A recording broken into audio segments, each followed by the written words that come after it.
এই দেখো, এগুলো টমেটো সস। আমি এগুলো ঘরে করেছি। কিভাবে করেছি তোমাদেরকে সম্পূর্ণটা দেখাবো। ঘরে করে খাওয়ার আনন্দটাই আলাদা আর স্বাদটাও আলাদা।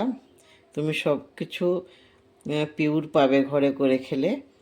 আর আমি কিভাবে করেছি, কি কি প্রয়োজন হয়েছে, এটার মধ্যে কি কি দিয়েছি, সব কথাই বলবো। আর তার আগে তোমাদেরকে বলে দিচ্ছি, যারা আমার ভিডিও দেখছো কিন্তু এখনও সাবস্ক্রাইব করোনি, তাদেরকে বলছি, যারা ইউটিউব থেকে দেখছো তারা অবশ্যই দেখার আগে আমার চ্যানেলটা সাবস্ক্রাইব করে দেবে। আর পাশে থাকা বেল আইকনটাও প্রেস করে দেবে, তখন আমি ভিডিও দেওয়ার সঙ্গে সঙ্গে তোমরা পেয়ে যাবে। আর লাইক আর শেয়ার অবশ্যই করবে। আর যারা ফেসবুক থেকে দেখছো তারাও আমার চ্যানেলটা দেখার জন্য, আমার ভিডিওগুলো দেখার জন্য অবশ্যই ফলো বাটনটা প্রেস করে দিবে। আর লাইক আর শেয়ার অবশ্যই করবে। তোমরা দেখার আগেই প্রথমে এই কাজগুলি করে নাও, তারপরে দেখা স্টার্ট করো। চলো আমি কিভাবে তৈরি করেছি এটা তোমাদেরকে সম্পূর্ণটা দেখাচ্ছি। শিউলিস রান্নাঘরে সবাইকে স্বাগত। আজকে আমি কিছু টমেটো নিয়েছি। টমেটোগুলো দিয়ে আমি আজকে টমেটো সস করব। 2 কিলো টমেটো নিয়েছি। কিভাবে ঘরে টমেটো সস তৈরি করতে হয় ওইটা আমি তোমাদেরকে আজকে দেখাবো। আমি এগুলাকে এখন, এই যে বিচিগুলো আছে তো, এই বিচিগুলো আমি ফেলে দেব। প্রথমে পিস পিস করে নিয়েছি, এখন প্রথমে ধুয়ে বিচিগুলো ফেলে দেবো। এই যে বিচিগুলো আছে তো, এগুলো ফেলে দেব। তো চলো আমি আগে বিচিগুলো ধুয়ে নিই। পরিষ্কার করে ধুয়ে নিয়ে এসেছি। এখন আমি এগুলোকে একটা প্রেশার কুকারে দিয়ে দেব। তোমরা কড়াইতেও করলে করতে পারো, কিন্তু প্রেশার কুকারে করলে তাড়াতাড়ি হবে, কড়াইতে করলে একটু দেরি লাগবে। এই জন্য আমি এগুলোকে প্রথমে প্রেশার কুকারেই দিয়ে দিচ্ছি। প্রেশার কুকারে দিয়ে কয়েকটা সিটি দিয়ে একদম নরম করে নিতে হবে।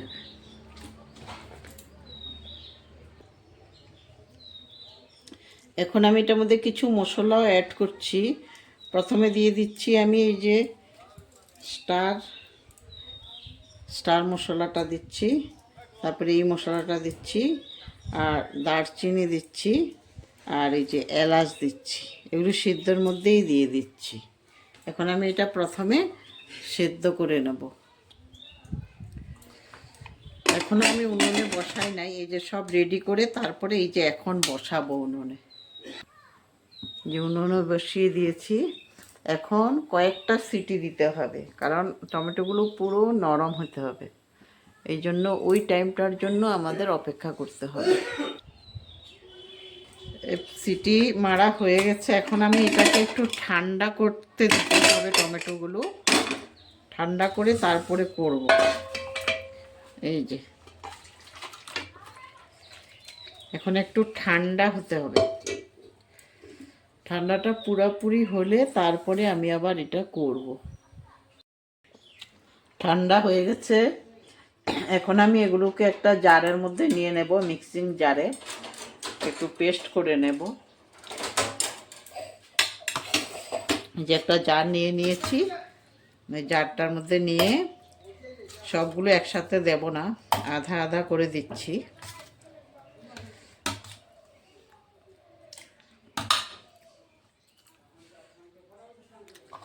আধা আধা করে দিয়ে এগুলোকে ভালো করে আমি পেস্ট করে নেব প্রথমে। এই যে একদম পেস্ট হয়ে গেছে, কত সুন্দর করে পেস্ট হয়েছে। এখন আমি এগুলোকে একটা চালনির মধ্যে নিয়ে ভালোভাবে সেঁকে নেব।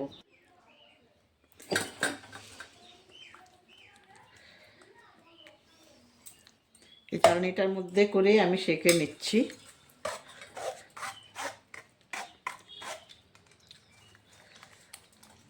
এইভাবে করলে তাড়াতাড়ি পড়ে যাবে। এই যে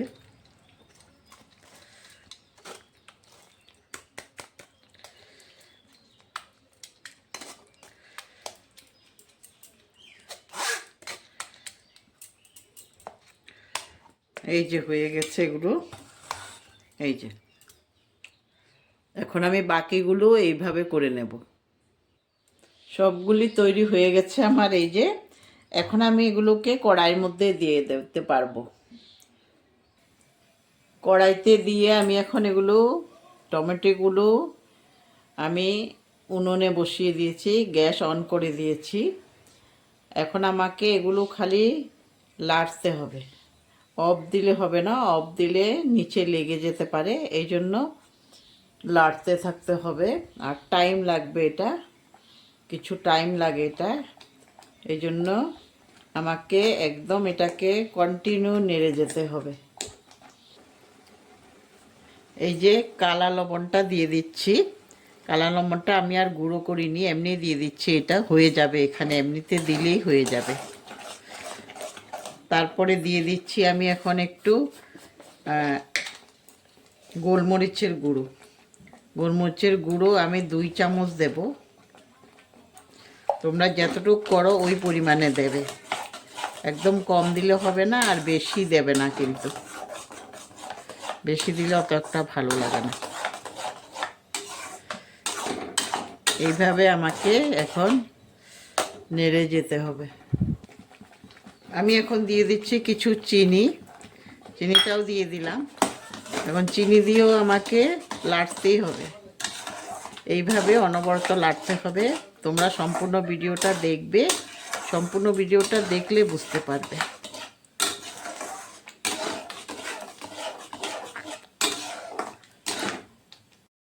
এখন দিয়ে দিচ্ছি আমি ভিনিগার, এই যে 1 কক দিয়ে দেব ভিনিগার, 1 কক ভিনিগার দিয়ে দিচ্ছি। ভিনিগার দিয়েও আমি কিছুক্ষণ এটাকে জাল করতে হবে।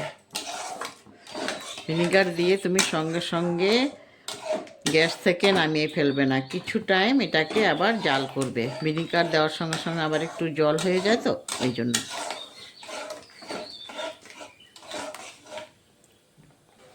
রেডি হয়ে গেছে, আর লাগবে না, হয়ে গেছে। আমি এখন গ্যাসের ফ্লেমটা অফ করে দিতে পারবো। তারপরে ঠান্ডা হওয়ার পরে আমি এটাকে বয়মে ভরবো। এখন না, এটার জন্য কিছুক্ষণ অপেক্ষা করতে হবে, এটা পুরোপুরি ঠান্ডা হতে হবে। এখন আমি এইভাবে কতটা আমি রেখে দেব। ঠান্ডা হয়ে গেছে, এখন আমি একটা ছোট বয়মে রেখে দিতে পারবো। তোমরা তোমাদের মতো করে রাখবে, আমি একটা ছোট বয়মে রেখে দিচ্ছি। এগুলো একবার বানালে তুমি 2 মাসের মতো রেখে খেতে পারবে। ভিনিগার দেওয়া হয়েছে, একদম নষ্ট হবে না। এই দেখো কালারটাও কত সুন্দর এসছে, রুটির সঙ্গে খাওয়া যায়, ফাস্টফুডের সঙ্গে খাওয়া যায়, সব কিছুর সঙ্গেই খাওয়া যায়, ব্রেডের সঙ্গে খাওয়া যায়, লুচির সঙ্গে খাওয়া যায়। এইভাবে তোমরা করে খাবে, আর আমারটা কেমন হয়েছে কমেন্ট করে অবশ্যই জানাবে। আমি এইভাবে কোটার মধ্যে সবগুলি আগে নিয়ে নিচ্ছি। দেখো তোমরা, আমি একটা কোটোর মধ্যে নিয়ে নিয়েছি, এই বয়মটার মধ্যে নিয়ে নিয়েছি, বয়মটার থেকে নিতেও সুবিধে হবে, এই জন্য আমি এটার মধ্যেই নিয়ে নিয়েছি। দেখো কালারটা কত ভালো হয়েছে। তোমরাও এইভাবে করে খাবে, এগুলি 2 মাসের মতো থাকবে, ফ্রিজে রেখে দিতে হবে। আর আমারটা কেমন হয়েছে অবশ্যই বলবে। আর তোমরাও করে খাও, ঘরে করে খেলে খুব ভালো হয়। আর এখন তো টমেটো পাওয়াই যায়, সবাই ঘরে করে খেতে পারবে। ধন্যবাদ, সবাই ভালো থাকো, সুস্থ থাকো।